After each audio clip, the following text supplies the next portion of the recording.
1절로 9절에 있는 말씀입니다. 로마서 3장 1절로 9절 한 절 한 절 같이 읽어보겠습니다. 제가 먼저 1절 읽습니다. 그런즉 유대인의 나음이 무엇이며 할례의 유익이 무엇이냐?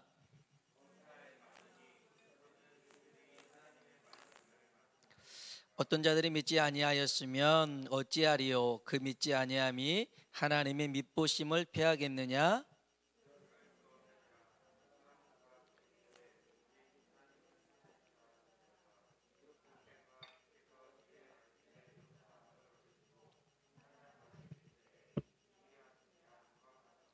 그러나 우리 불의가 하나님의 의를 드러나게 하면 무슨 말하리요? 내가 사람의 말하는 대로 말하노니 진노를 내리시는 하나님이 불의하시냐?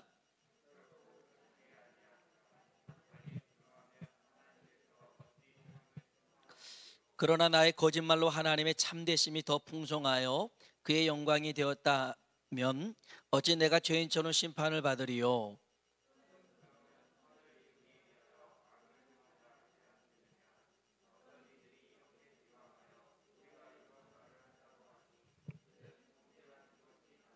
같이요.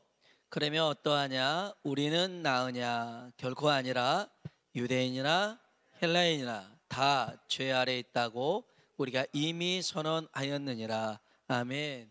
아멘.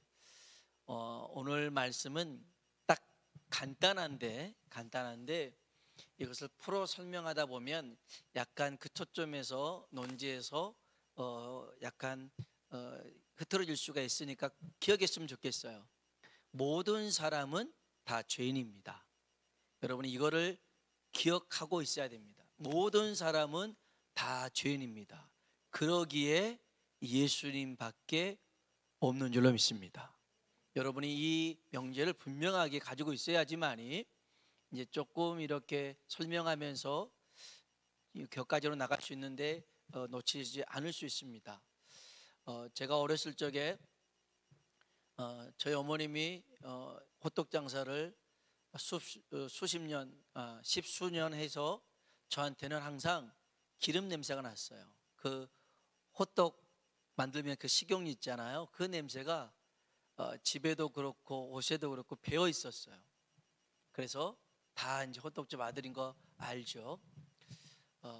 인도 선교사님이 그러시더라고요.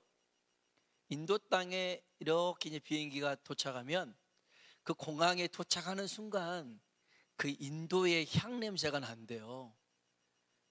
이렇게 내려지도 않았는데 이렇게 슉 해서 이렇게 내려가는 순간 인도의 향 냄새가 나는 그런 게 있대요. 냄새를 얘기하고 있습니다. 이스라엘 백성들이요, 광야를 이렇게 갈 때 하나님이 함께 하심을 불 기둥, 구름 기둥으로 알 수가 있었어요. 그래서 낮에는 구름 기둥이, 밤에는 불 기둥이 인도하고 같이 있었거든요. 그런데 이스라엘 백성들이 가고 있는 이 중심에 뭐가 있었냐면 성막이 있었어요. 성막. 그러면 그 성막에서 뭘 했느냐? 하나님 앞에 제사를 드렸습니다. 성막에 들어가면, 성막 이렇게 뜰에 들어가면 맨 먼저 만나는 게 번제단이라는 게 있어요. 번제단.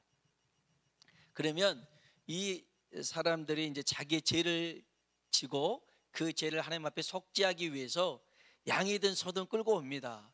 그리고 잡아서 그 피를 번제단에 쏘아 붓습니다. 한 요 정도 되는 번제단에다가 피를 쏟아 붓고 그 짐승을 각을 떠서 이렇게 올려놓고 불태웁니다. 그러면 이게 한 번에 되는, 한 번 하고 끝나는 게 아니라 매일 그렇습니다. 그리고 하루에도 10번, 20번도 계속 그럴 수 있습니다. 그럴 수 있어요. 그러면 여러분이 이걸 어떻게 받아들였으면 좋겠냐면, 가끔 그 라이터를 켜다가 아니면 가스 불 붙이다가 이렇게 했는데 불이 확 하는 경우가 있잖아요. 그래가지고 털이 타요. 그러면 냄새 나는 게 있잖아요. 그 냄새예요. 그 냄새. 그 냄새가 이 성막에서 매일 진동하고 있었어요. 그러면 그 냄새를 맡으면 두 가지예요. 하나는, 야, 또 누가 죄를 져서 그 죄 대신에 짐승이 죽었구나, 그 냄새를 통해서 알 수 있고, 또 하나는 좀 반대적인 의미지만 그러면서 하나님이 또 이 짐승을 받아서 그 죄를 용서해 주겠구나, 용서해 주고 계시구나, 이거를 그 냄새를 통해서 알았어요.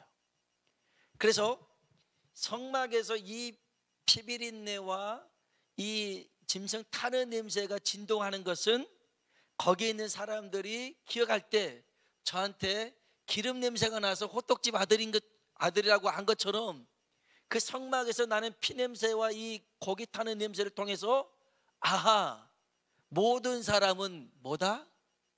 죄인이구나. 우리 모두가 죄인이구나.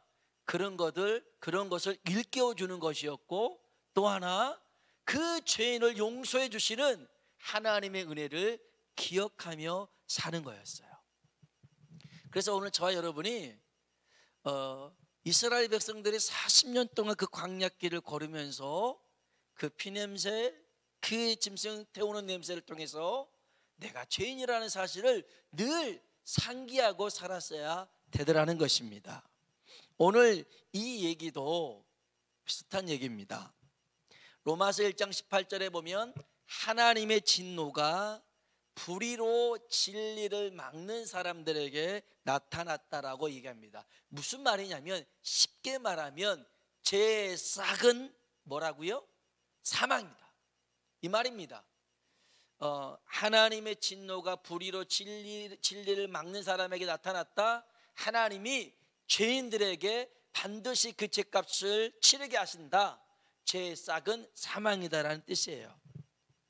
그래서 우리 모두는 죄로 인하여 죽음의 존재가 되어버렸습니다. 우리는 지금 죽음을 향해 걸어가고 있다는 것입니다. 사람들은 살고 있다라고 착각하지만 우리는 다 죽어가고 있는 것입니다. 히브리서 9장 27절에 한 번 죽는 것은 사람에게 정하신 것이요 그 후에는 심판이 있으리라고 말했습니다. 죽음을 생각하며 사는 사람은 지혜로운 사람이죠. 우리가 죽게 되면 살아왔던 대로 심판을 받습니다. 내가 어떻게 살았느냐를 이제 하나님 앞에서 심판을 받게 된다는 것이죠. 하나님 앞에 심판을 받을 때 죄가 있는 사람은 그 심판은 무시무시합니다.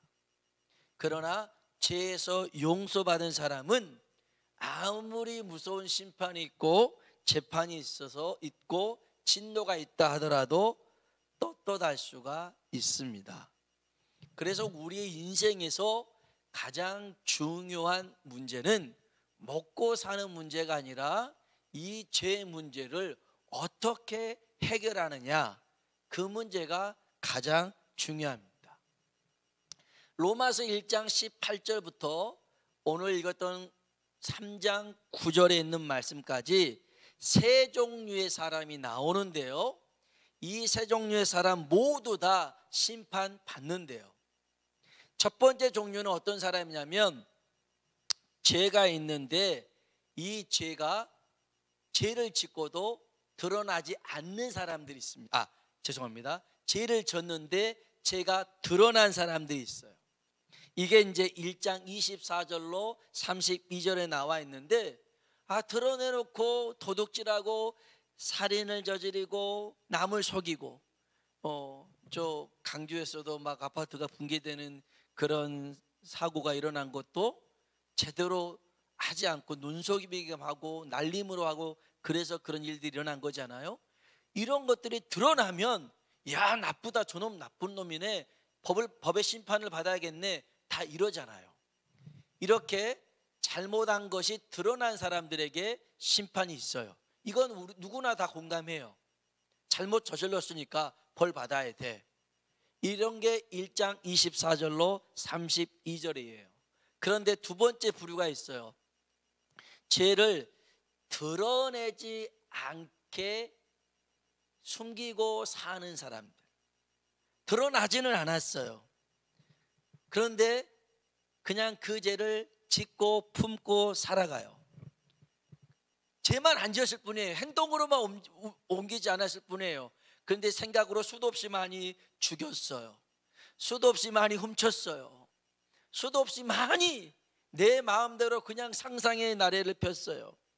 겉으로는 도덕적으로 윤리적으로 착하다고 인정을 받았지만 속으로는 남을 판단하고 정죄하며 살았어요. 이런 사람, 로마서 2장 1절로 11절에 나오는데요, 이런 사람에게도 하나님의 심판이 있대요. 그러니까 죄를 짓고 드러난 사람, 죄를 짓고 안 드러난 사람도 하나님이 심판하신대요. 세 번째는요, 종교적인 사람이 있어요. 유대인들이라고 오늘 나오는데 이거예요. 오늘 이렇게 복잡한 것 같지만 간단해요. 하나님께 선택받고 하나님 앞에 위임받았던 일, 다시 말하면 주님 일을 한다고 할지라도 죄가 있으면 심판받는다는 거예요. 그러니까 드러나든지 드러나지 않든지 하나님 일하든지 뭘 하든지 간에 죄가 있으면 뭘 받아요? 심판받는다. 이게 성경의 이야기예요. 그런데 이 세 번째 얘기에 유대인들이 동의하지 않았어요. 왜요? 지난 시간에도 봤지만 자기들은 특별하대요. 특별한 사람들, 선민이라는 것입니다. 하나님께 부름받았기 때문에 자신들을 이방인들과 같이 취급하면 곤란해요 라고 말했던 이들이 유대인들이었습니다. 이것을 바울이 본문에 이렇게 말합니다. 우리 로마서 3장 1절입니다. 로마서 3장 1절 같이 한번 읽어보겠습니다. 그런즉 유대인의 나음이 무엇이며 할례의 유익이 무엇이냐. 아멘. 자기들은 특별하다는 거예요. 이방인들과 같이 똑같이 취급하면 안 된대요. 왜냐하면 우리는 그들보다 나은 게 있대요. 그러면 유대인이 나은 게 뭐냐? 할례의 유익이 뭐냐? 뭐 할례까지는 우리 지난번에 얘기했으니까 넘어가고요. 그러면 이 유대인이 이방인보다 특별하다. 자, 유대인이라 하니까요, 이따가 얘기하겠지만 그 사람들 얘기하는 게 아니라 오늘 종교인들, 오늘 우리 하나님을 믿는 우리는 세상 사람들보다 특별해, 이런 생각들을 갖고 있단 말이에요. 근데 그러지 않다라는 얘기를 하고 있는 겁니다. 이 유대인들, 이스라엘 사람들이 선민의식을 가질만 했어요. 우리 로마서 9장 한번 볼까요? 로마서 9장 한번 봅시다.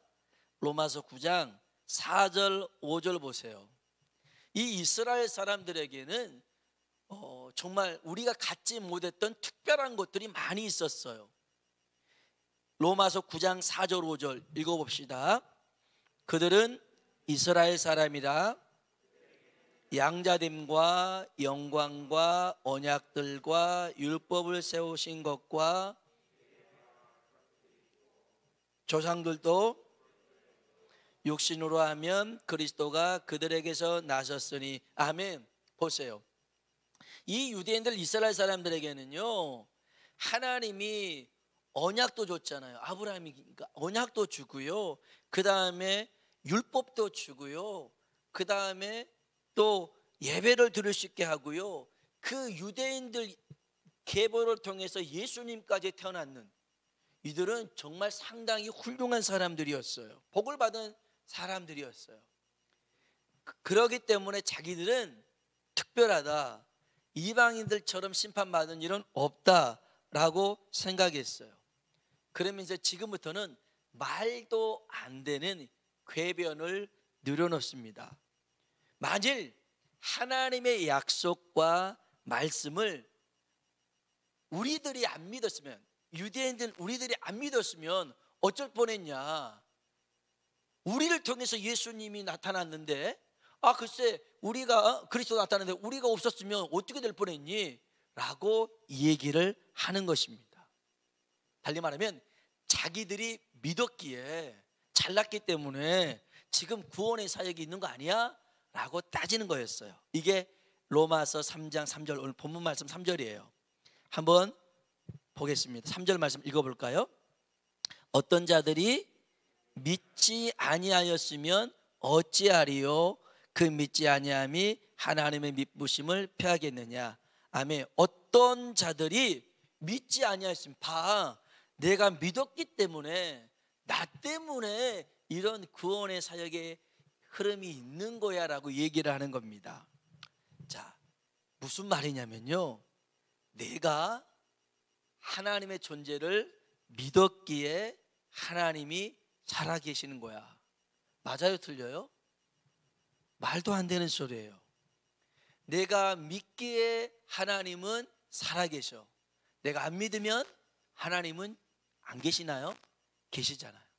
여전히 계십니다.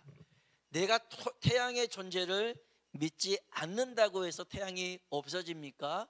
그러지 않아요. 진리를 거부한다고 해서 진리는 사라지지 않아요. 하나님을 믿지 않는다고 해서 하나님이 없어지는 게 아니라는 말이에요. 독일의 철학자 니체가 있어요. 8살 때요, 글쎄 작곡을 했다나요? 12살에요 자서전을 썼대요. 굉장히 똑똑합니다. 이 니체가 목사님의 아들이에요. 목사님의 아들인 이 니체가 한 말 중에 가장 유명한 말이 있어요. 신은 죽었대요. 신은 죽었다, 이 말을 했어요. 목사 아들이 그런 소리를 했어요. 그냥 죽여놔야죠. 죽여놔야 되는데 신은 죽었다, 그런 말을 했어요. 니체가 하나님은 죽었다고 하면 하나님이 죽나요? 그러지 않아요. 니체의 마음 안에서 그 믿음이 하나님의 존재를 인정하지 않는 것뿐이에요. 그래서 하나님이 죽은 게 아니라 니체가 죽고 말았죠. 중요한 것은 우리 자신이 아니라 하나님이 가장 위대하고 가장 크다라는 거예요. 우리가 하나님을 거부한다고 해서 없어지느냐? 그렇지 않아요. 여기 한번 4절 한번 볼까요? 4절 같이 한번 읽어봅시다. 그럴 수 없느니라. 사람은 다 거짓되되 오직 하나님은 참되시다 할지어다. 아멘. 사람은 거짓되어도 하나님은 참되시다라는 것입니다. 그럼에도 불구하고 이 유대인들이 억지 주장을 이어갑니다. 자신들이 불의한 것, 그건 하나님의 의를 드러내려고 그런 거야. 그러면서 우리 한번 볼까요? 5절 읽어봅시다. 그러나 우리 불의가 하나님의 의를 드러나게 하면 무슨 말하리요? 내가 사람의 말하는 대로 말하노니 진노를 내리시는 하나님이 불의하시냐? 6절 결코 그렇지 아니하니라. 만일 그러하면 하나님께서 어찌 세상을 심판하시리요? 7절 8절 그러나 나의 거짓말로 하나님의 참되심이 더 풍성하여 그의 영광이 되었다면 어찌 내가 죄인처럼 심판을 받으리요? 또는 그러면 선을 이루기 위하여 악을 행하지 하지 않겠느냐?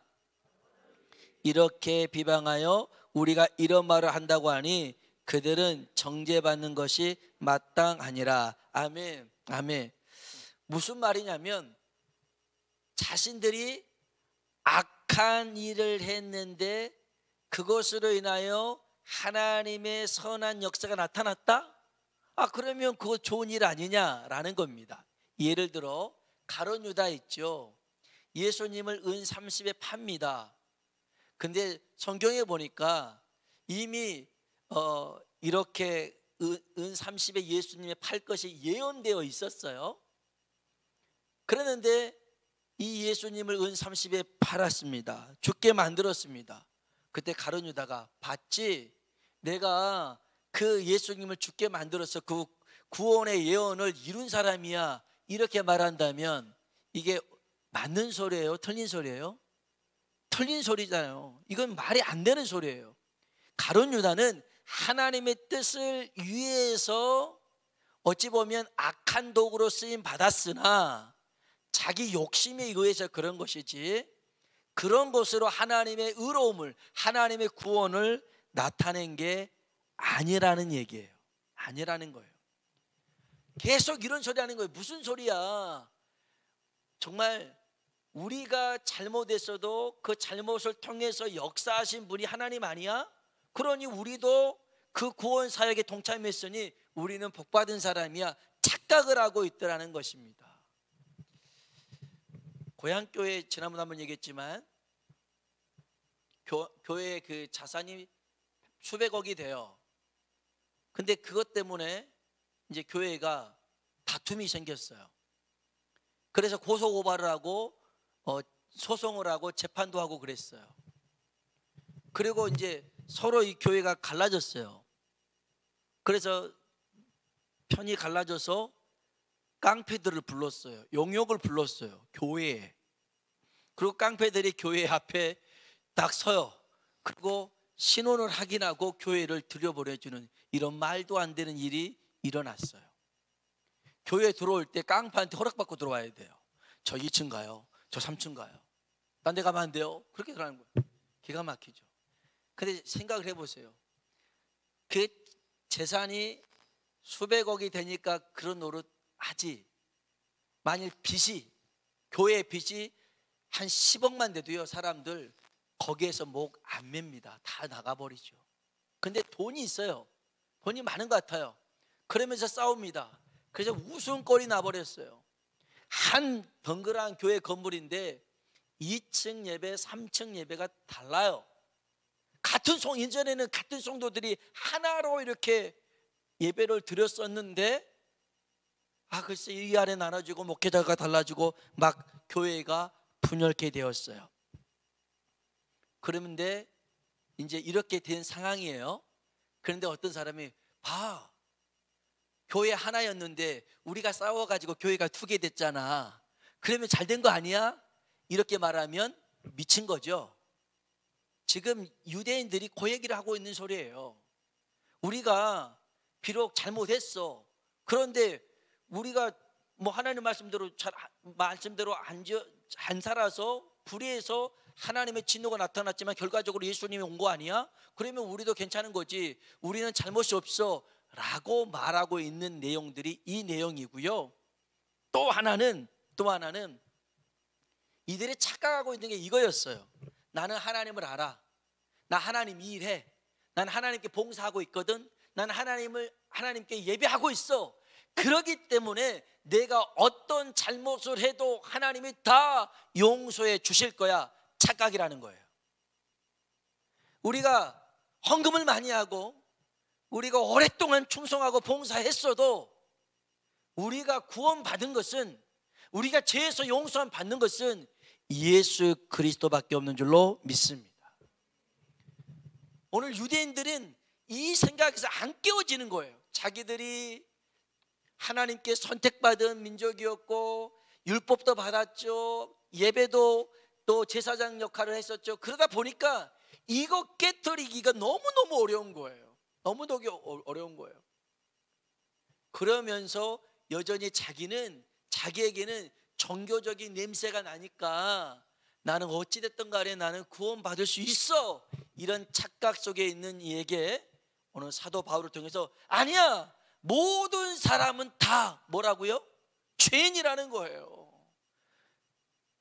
아버지가 목사를 할지라도, 할아버지가 유명한 목사를 할지라도 그런 것으로 구원받는 게 아니라 예수 그리스도를 믿어야 그 죄에서 구원받을 수 있더라는 거예요. 3대, 4대, 5대, 7대 수십 대 신앙을 가지고 있어도 그것으로 우리가 구원받는 게 아니라는 거예요. 그것으로 구원받는 게 아니에요. 그래서 우리 마지막으로 9절 한번 볼까요? 로마 3장 9절입니다. 읽어봅시다. 그러면 어떠하냐? 우리는 나으냐? 결코 아니라 유대인이나 헬라인이나 다 죄 아래 있다고 우리가 이미 선언하였느니라. 아멘.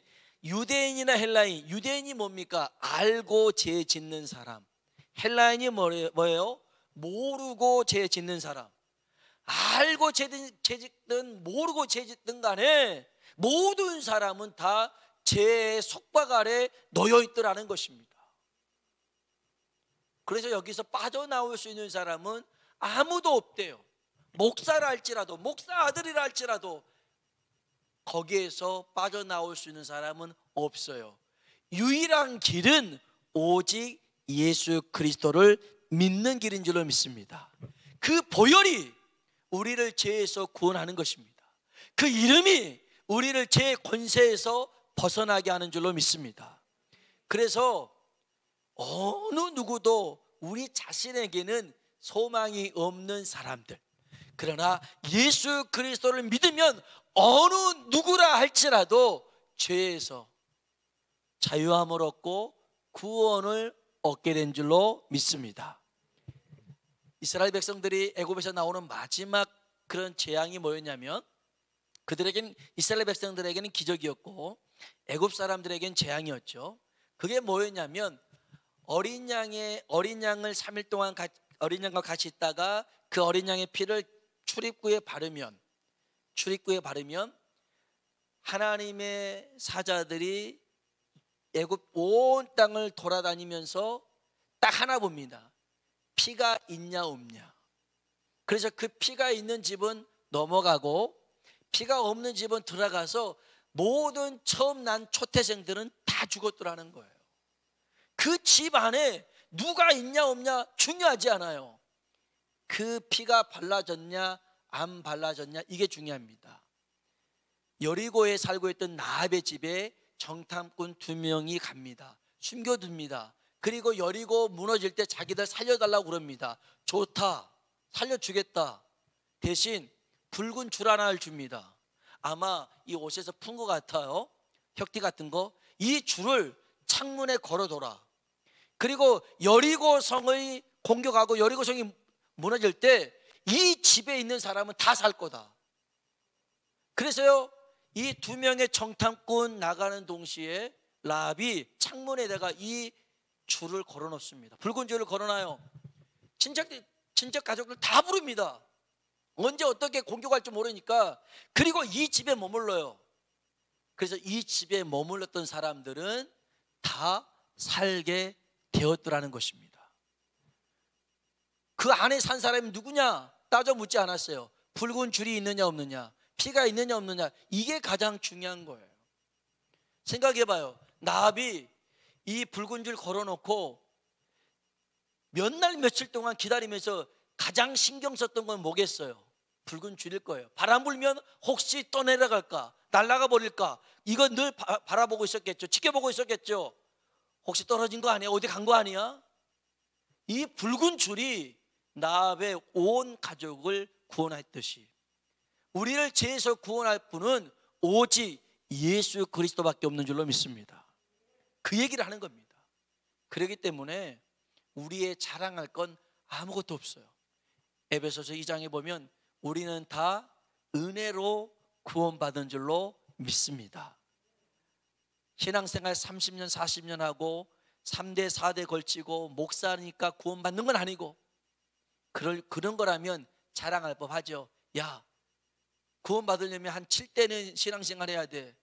이렇게 하면 자기 자랑일 수 있겠지만 하나님의 은혜로 구원받았기 때문에 우리의 자랑은 없어요. 오직 우리의 자랑은 예수님밖에 없는 줄로 믿습니다. 자, 기억하십시오. 우리 모두 다 죄인입니다. 그렇기 때문에 예수님을 붙잡아야 됩니다. 예수님을 의지하면 어느 누구든 주의 이름을 부르는 자를 구원하실 줄로 믿습니다. 우리 같이 한번 찬양을 부르시겠습니다.